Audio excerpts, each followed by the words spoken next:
Hello, my lovelies. How are you doing? I'm going to be away this weekend, so I thought before I depart, I'm going to steal away a few minutes to talk to you about some of the latest happenings in this election campaign. As you can see by the title of the video, Exodus and the debate. That's been what I've been hearing about in the last day or so. So we'll start off with the Exodus. This is MPs announcing that they're going to be standing down. Apparently, we are now tied or have surpassed the number of MPs, Tory MPs at least, I think, who have said that they're not going to be standing for re-election versus in 1997 when that happened. Obviously, prior to every election, MPs will announce they're not going to stand, but you can sort of look at this perhaps mirroring that situation. I wonder what happened in 1997. But interestingly, with that, it is worth saying that in the wake of Rishi Sunak calling the snap election, obviously we've had some announcements of people who aren't going to be standing. Gove was the big one that we heard about yesterday because Gove was Mr.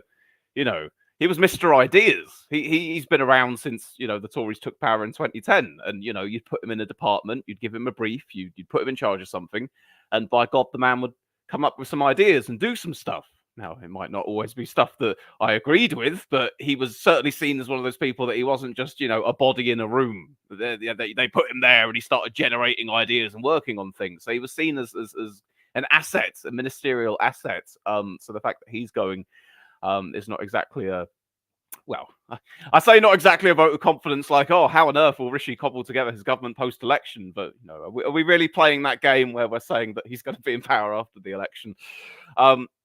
Another one from the past day or so was Craig McKinley, who I don't think we actually mentioned here on the channel, even though he was in the news recently. He was a Tory MP who had a very nasty bout of sepsis and had to have part of his arms and legs amputated, and he'd spent about half a year or so recovering. He'd just made his first appearance back in Parliament.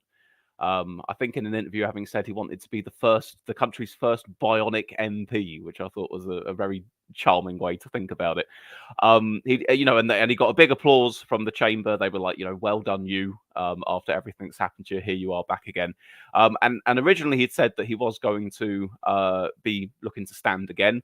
But because of the snap election, and that's kind of brought the timetable forward so quickly for everything that's going on, he in turn has sort of said, I thought that I would have had longer to physically recover and how demanding all of this sort of stuff would be, and the fact that it's going to be immediate, I'm not going to be standing after all.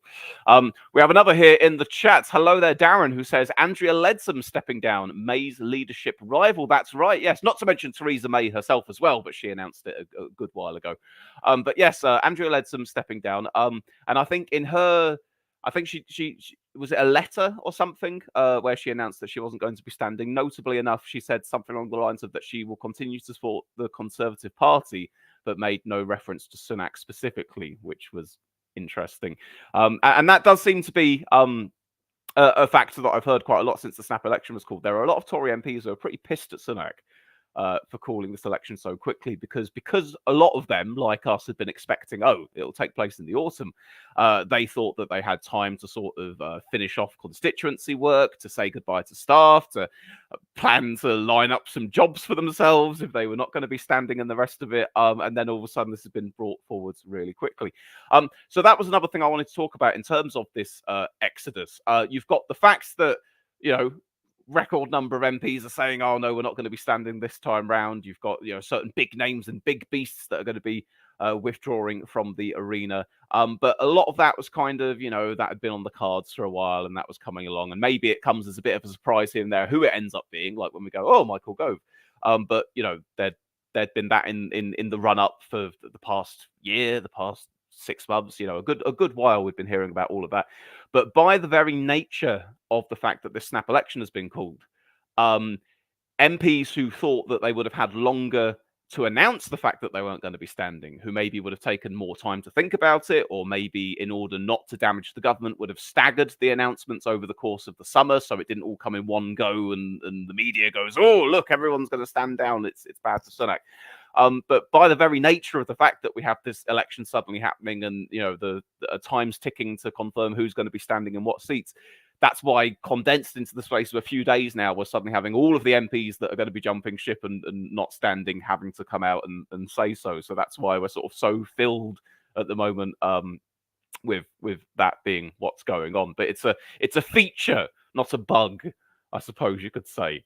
But like I say, that's only to do with the timing. The fact that so many of them are saying it right now is because of the snap election. The fact that the fact that so many of them are going in general probably just speaks more to their overall feelings towards their prospects post-election or in the election result, I ought to say as well. So that's Exodus. What about the debate? Well, we love our political debates here in this country. I do, at least. Maybe some of you do as well. The first ones we had were in 2010, and it was, it was a nice coordinated affair between the big main broadcasters, and they were broadcast simultaneously. And you had Clegg and Cameron and Brown on their, the trifecta in the podiums, and it was all very, well put together. And then in basically every election since then, we've had something of a mad scramble during the campaign itself in order to decide what kind of debates we'll hold or what the format of the debates will be or who will be involved in the debates and all the rest of it. I will struggle off the top of my head to remember every single type of debate we've had in all the elections since 2010. What I do remember is that in 2015, we definitely had one where you had a stage filled with about 8 or 9 party leaders. That was a very busy happening there. And I think you had maybe not quite a debate, but like Cameron and Miliband both taking questions from Jeremy Paxman one after the other, because that was where Miliband's infamous tough enoughs bit came from. May and Corbyn, I can't remember, and I know that I reviewed whatever they did on the channel way back when, but there were obviously some events that took place with them, but whether they were head-to-head debates, I'm not entirely sure. And then obviously Corbyn Johnson. But the point I'm trying to make here is that it's never been truly ironed out and guaranteed what format or if debates are going to take place. It's not as if we've got a framework in place to say, right, yes, you have a general election. The general election is cool. It's going to be on this date. And then these broadcasters will have these debates and these party leaders will take part. It's always negotiated during the course of the campaign, it seems. So there's some interesting happenings with that right now. Obviously, you've got the leaders of any and all of the minor parties, Liberal Democrats onwards, saying, well, we should be involved in these debates, of course, because why is it fair that you're just having them too? You should be giving us a little bit of their time. And, if you're a minor party, then you absolutely want every possible chance you get to sort of, put yourself out there to the public and get a little bit more attention because generally speaking, you won't get that much coverage in the news otherwise. But the situation going on with Starmer and Sunak is a very interesting one. So Team Sunak right now is saying that they want to have 6 debates. 6. Yes, I know. I mean, I love some political debates here, but 6, 1 a week, that might just be beginning to get a little bit much for me as well. And what the Sunak team is proposing is they're saying we want to have 6 debates, 1 every week, and each one can be on a different topic and all of that. And Team Starmer is saying we would like to do 2. We will agree to do 2 debates, saying the usual sort of, and I want to spend the rest of my time going and meeting constituents and as much face-to-face contact as possible, blah, blah, blah. It's quite funny in a way, because this feels like the first election that I can remember where the roles have been reversed somewhat. In many of the other elections regarding debates before, I've always noticed it had been Labour sort of clamoring to, let's have some debates, let's have some head-to-heads, come on, let's get on with it. What are you scared? Are you chicken? Why won't you do it? Blah, blah, blah. And then the Tory leaders would sort of like and ah a bit and, try and, I think David Cameron sort of, when he infamously cleared the log jam in 2015, he sort of said no debates for ages and eventually sort of went, oh, right, then I suppose we'll, you can have one where there's 7 or 8 party leaders on stage, which, suited his purposes well enough, I think. This is the thing. It depends what your position you're in, doesn't it? If you're ahead, if you only have something to lose by the debates, if you're expected to win the election and you feel that a bad debate appearance could derail you, then naturally you're going to want to try and avoid doing so, which in most recent elections has been the position that the Tories have occupied, generally speaking, being ahead of Labour in any and all elections.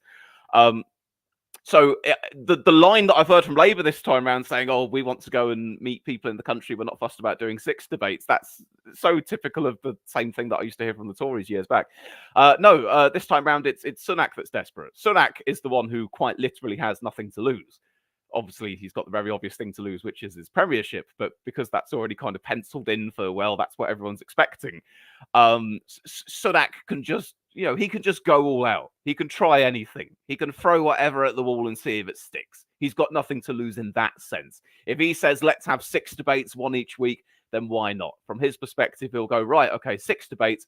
Maybe there'll be 1 or 2 topics or issues that I can really sort of get Starmer on really well. I can expose that his plans aren't as well thought out as they would be, or perhaps I've got a stronger record on this than his proposals or whatever. He wants any avenue whatsoever to just be able to really get something on Starmer, because that's the trouble, I think, in this election campaign. Sunak's doing a sort of a very presidential style. I mean, it is getting more presidential anyway, but Sunak's making it very much me, Sunak, versus him, Starmer. You have to choose between the two of us.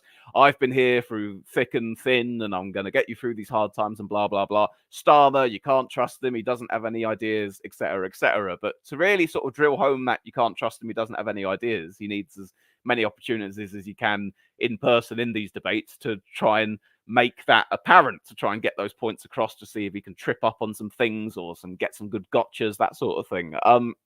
So from Sunak's perspective, 6 debates, yeah, absolutely. And Labour agreeing to anything less than 6 debates then means that Sunak gets to go, look, you're chicken to face me in a debate, Starmer. I saw a graphic being shared on Twitter earlier today. Can I find it here? I've just lost it, unfortunately, but I should be able to screen share it for you. Rishi Sunak. Where is it? Oh, here we are.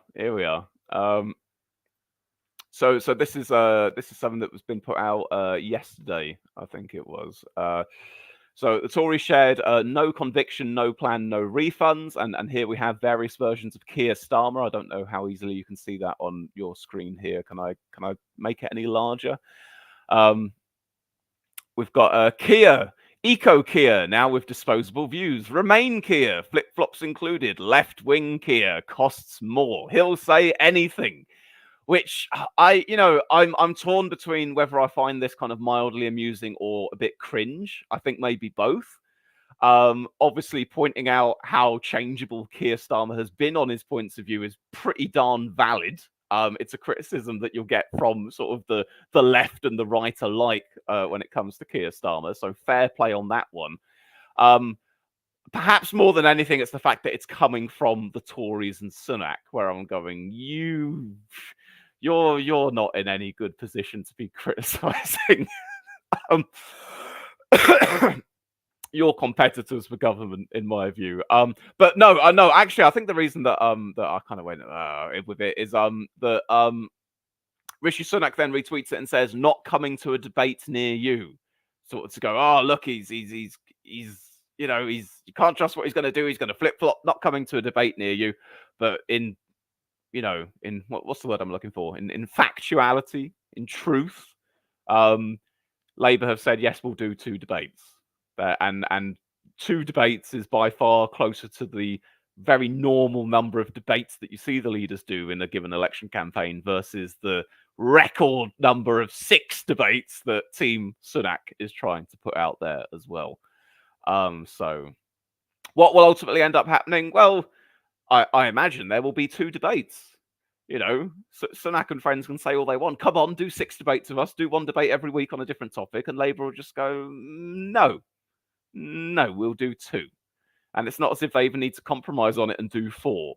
They could just go, right, we'll do 2. Do you want 2 debates, Sunak, or do you want 0? And Rishi will go, well, I guess I want 2 rather than 0, because there's better opportunities, one would imagine, for Sunak in the debates than there are Starmer. Especially, I suppose, when you imagine that Sunak's a little bit more, he's smiley, he's energetic, he's blah, blah, blah, and Starmer's just, regular old beige Keir. But I don't know. I expect in the end there will be 2 debates. That seems like the reasonable prediction to throw out there.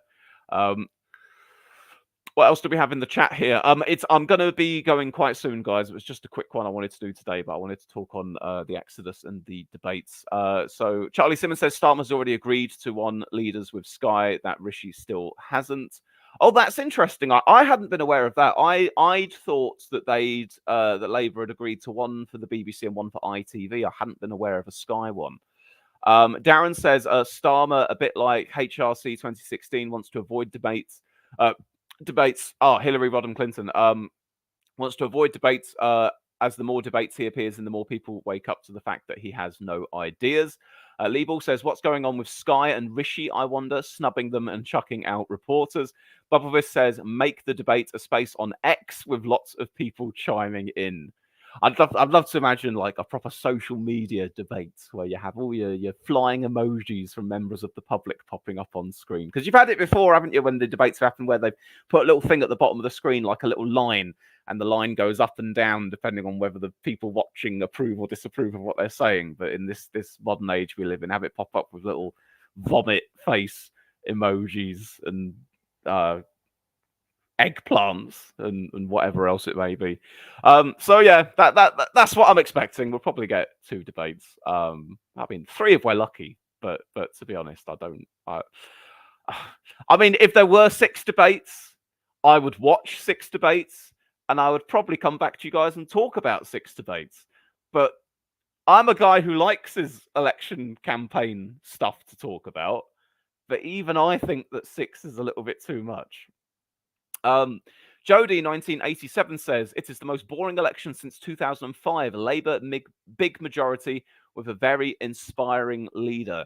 Is that typo? Did you mean to say uninspiring leader there? Just assuming in the context of the rest of your comment. But yeah, this is the election where, in a way, it's what's quite funny about it really is that the result at this point in time appears to be a foregone conclusion. The more outside possibility is that maybe things go really bad for Labour and Starmer. They go surprisingly well for Sunak, and maybe you end up with like a hung parliament or something. Best case scenario, I think, for the Tories rather than the Labour majority. But really, I think this election by and large is about what size will Labour's majority end up being? How close to what the polls are saying is actually accurate? How much do the polls narrow, if at all, during the time of the campaign? But I still think we're very much looking at, we're looking at Labour majority. Writing seems to be on the wall of that very much. It's the consideration that pretty much everybody has had. The polls would have to be, and it's fair enough to overestimate the Labour lead in the polls. I think that's reasonable enough. I don't think that we will get to election day and we'll have our results and the actual results will be Labour 20 or 25 points ahead of the Tories. That's worth saying. But the polls would have to be really catastrophically wrong, I think, to put us in a territory where Labour don't end up with a majority after they've been so far ahead for such a long time. So yeah, in that sense, it's not the most exciting competitive election we've ever seen, is it?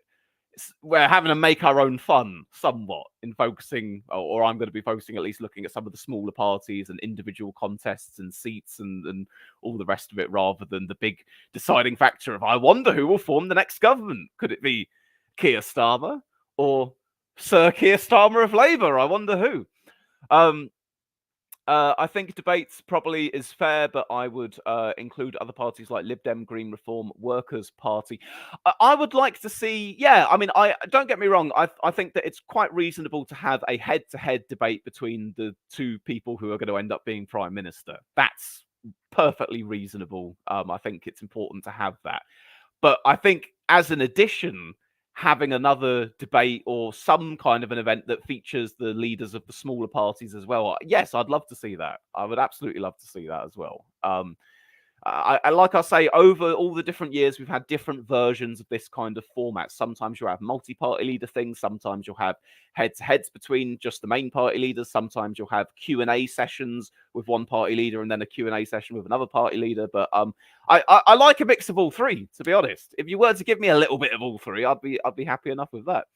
Bubblevis says, you look very healthy, Captain. Well, that's very nice of you to say, Bubblevis. Thank you very much. I'm feeling healthy. Well, that might be a slightly exaggerated claim. I'm probably healthier now than I have been for a few years. I'll put it that way.